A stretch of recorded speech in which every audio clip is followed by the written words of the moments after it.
हरे Krishna. Shrimad Bhagavatam canto 3 chapter 4 Vidur का मैत्रेय के पास जाना।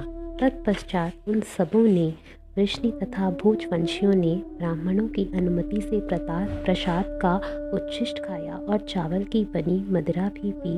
पीने से वे सभी संज्ञा शून्य हो गए और ज्ञान से रहित होकर एक दूसरे को मर्मभेदी कर्कश वचन कहने लगे।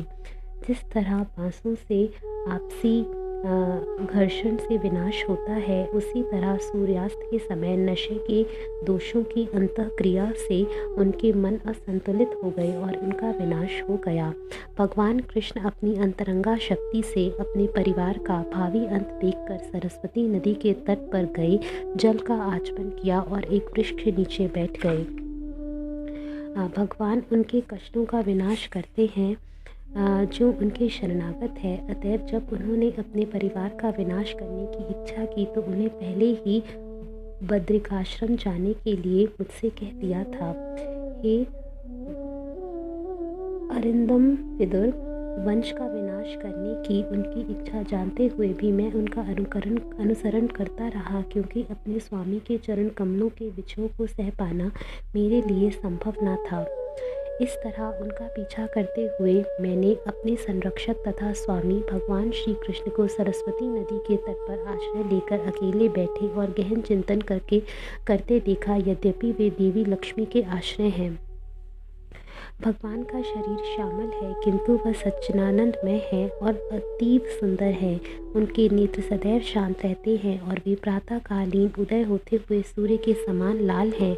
मैं उनके 4 हाथों, विभिन्न प्रतीकों तथा पीले रेशमी वस्त्रों से तुरंत पहचान गया कि वे भगवान हैं। भगवान अपना दाहिना चरण कमल अपनी बाईं जांघ पर रखे एक छोटे से बरगद वृक्ष का सहारा लिए बैठे हुए थे। यद्यपि उन्होंने सारे घरेलू सुपास त्याग दिए थे, तथापि वे उस मुद्रा में पूर्ण रूपेण प्रसन्न दिख रहे थे।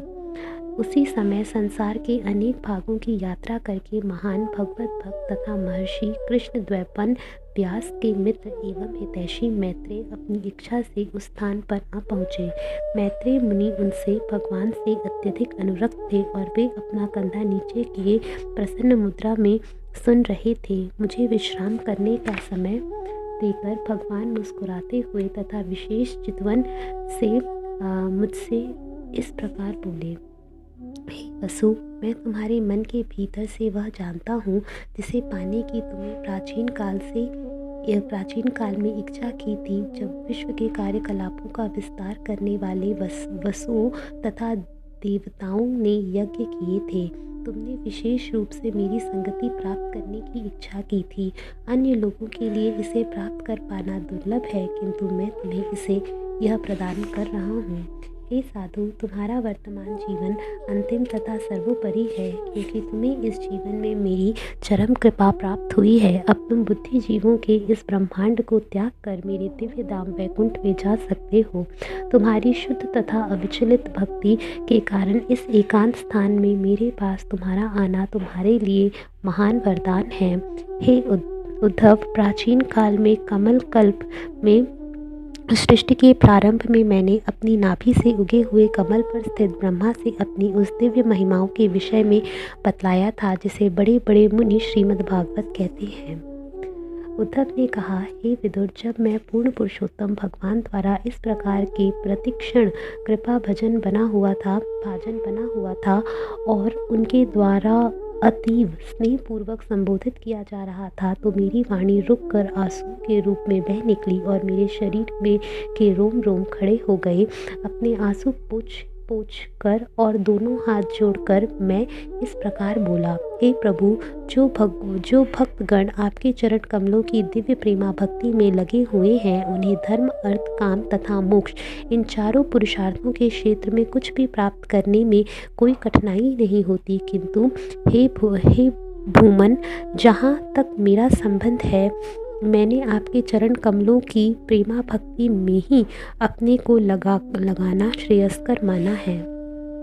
हे प्रभु, विद्वान मुनियों की बुद्धि भी विचलित हो उठती है जब वे देखते हैं कि आप समस्त इच्छाओं से मुक्त होते हुए भी सकाम कर्म में लगे रहते हैं, अजन्मा होकर भी जन्म लेते हैं, अजय काल से नियंता होते हुए भी शत्रु भय से पलायन करके दुर्ग में शरण लेते हैं तथा अपनी आत्मा में रमण करते हुए भी आप अनेक स्त्रियों से घिरे रहकर गृहस्थ जीवन का आनंद लेते हैं। हे प्रभु, आपकी नित्य आत्मा कभी भी काल के प्रभाव से विभाजित नहीं होती और आपके पूर्ण ज्ञान की कोई सीमा नहीं है। इस तरह आप अपने आप से परामर्श लेने में पर्याप्त सक्षम थे, किंतु फिर भी आपने परामर्श के लिए मुझे बुलाया मानो आप मोहग्रस्त हो गए हैं। यद्यपि आप कभी भी मोहग्रस्त नहीं होते, आपका यह क्या कार्य मुझे मोहग्रस्त कर रहा है। हे प्रभु, यदि आप हमें समझ सकने के लिए सक्षम समझते हो तो आप हमें वह दिव्य ज्ञान बतलाएं जो आपके विषय में प्रकाश डालता हो और जिसे आपने इसके पूर्व ब्रह्मा जी को बतलाया है। जब मैंने पूर्ण पुरुषोत्तम भगवान से अपने यह हार्दिक इच्छा व्यक्त की तो कमल नेत्र भगवान ने मुझे अपनी दिव्य स्थिति के विषय में उपदेश दिया। मैंने अपने आध्यात्मिक गुरु भगवान से आत्मज्ञान के मार्ग का अध्ययन किया है, अतएव उनकी प्रदक्षिणा करके मैं उनके विरह शोक से पीड़ित होकर इस स्थान पर आया हूँ।